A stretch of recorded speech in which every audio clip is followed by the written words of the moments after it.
ঈদের দিন তো আর কোনো কাজ নেই, ঈদের দিন মানেই শুধু ঘোরাফেরার খাওয়া দাওয়া। কিন্তু ঈদের দিনের সমস্ত কাজ কিন্তু ঈদের আগের দিন করতে হয়। আর ঈদের আগের দিন দেখেন আমাদের নরসিংদী জেলার অবস্থাটা দেখেন, কতটা বৃষ্টি হচ্ছে।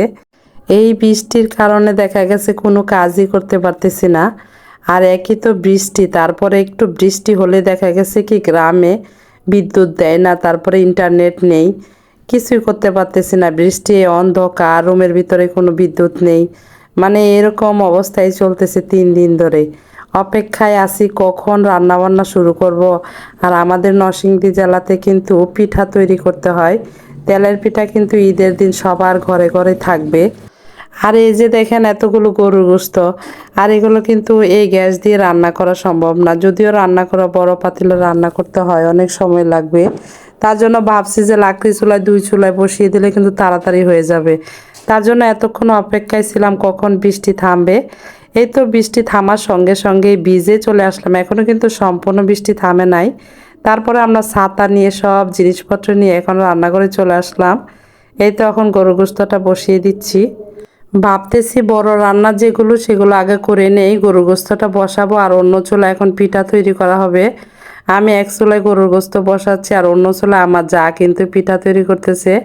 এই তো দুইজনে মিলে ঈদের আগের দিনই আমরা কিন্তু ঈদের সব কাজ একদমই গুছিয়ে ফেলি। কালকে শুধু পোলাও রান্না করবো, আর আজকে একদমই গরুর গোশতটা ভালো করে সিদ্ধ করে রাখবো।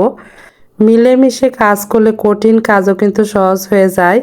এই তো দেরি হয়ে গেছে বৃষ্টির কারণে, কিন্তু আমরা সবাই মিলেমিশে কাজ করতেছি, তাই সব কাজ খুব তাড়াতাড়ি করে ফেলবো ইনশাল্লাহ।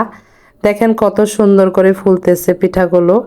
আমার যা কিন্তু পিঠা বানাচ্ছে, আর আমি কিন্তু গোশত রান্না করতেছি। দুই যা কিন্তু বৃষ্টির দিনে এই মাটির চুলায় রান্না করতেছি, আর কিন্তু খুব আনন্দ করতেছি, খুব গল্প করতেছি। আসলে এগুলোই কিন্তু আনন্দ, এগুলোর জন্য কিন্তু আমরা শহর থেকে গ্রামে আসি।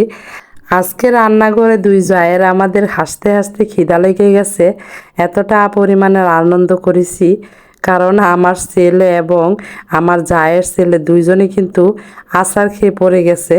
ওই আচার খাওয়ার দৃশ্য দেখে মনে করেন যে আমরা রান্না করতে পারতেছি না, এতটা হাসি পাইতেছে কি বলবো। হাসতে হাসতেই শেষ, কি রান্না করব। রান্নায় তো দেরি হয়ে যাচ্ছে ওদের এই মজার দৃশ্যগুলো দেখে। কিন্তু দৃশ্যগুলো আর দেখাইতে পারলাম না, কারণ আমার ক্যামেরাটা আর অন ছিল না। বুঝতেই তো পাচ্ছেন বৃষ্টির দিনে রান্নাবান্না আর প্রচণ্ড ঝামেলায় আছি, কতটা পরিশ্রম করে যে আজকে রান্না করতেছি তা বলার বাইরে।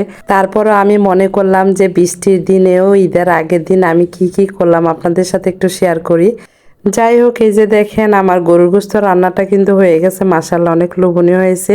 আর পিঠা বানানো হয়ে গেছে, বাকি রান্না এখন করব। সবাই ভালো থাকবেন, আল্লাহ হাফেজ।